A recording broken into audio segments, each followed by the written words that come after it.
For years, Europe had lived under shadow. Cities burned, sirens cut through the night. Families slept in shelters, counted rations, and waited for letters that too often brought grief instead of hope. The Second World War had turned ordinary life into a struggle for survival, and in Britain that struggle was felt everywhere. The Blitz had scarred its cities. Food was rationed, homes were lost, thousands were dead. Yet the war continued, month after month, year after year. Then in May 1945, the end finally came into view. Nazi Germany had collapsed. Berlin was falling.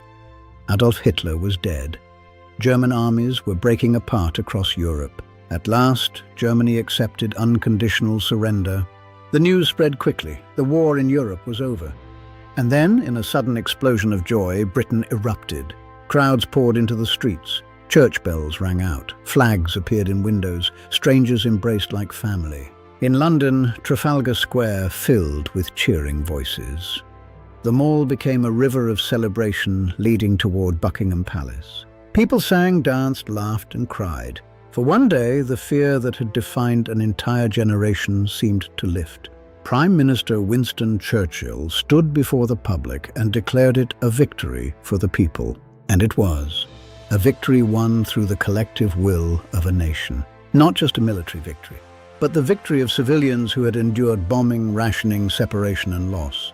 The King and Queen appeared on the balcony of Buckingham Palace. With them stood the royal family, looking down on the crowds below. Among them was Princess Elizabeth, the future Queen Elizabeth II, witnessing one of the most important moments of the century. Yet VE Day was never a simple celebration. Behind the cheering stood ruins.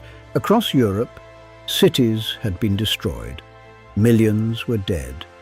Countless families marked victory with joy in public and sorrow in private. The war had ended in Europe, but its wounds remained everywhere.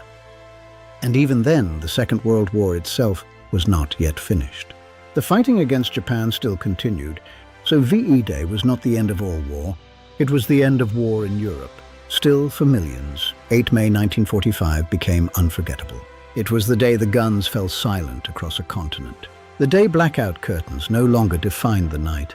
The day hope returned to streets that had known only endurance. VE Day did not erase the suffering of the war. It did not rebuild shattered cities in an instant. It did not bring the dead home. But it marked the moment when Europe stepped out of darkness and began at last to imagine peace again. That is why VE Day still matters, not only as a victory, but as a memory of sacrifice, endurance, and the overwhelming human relief of survival.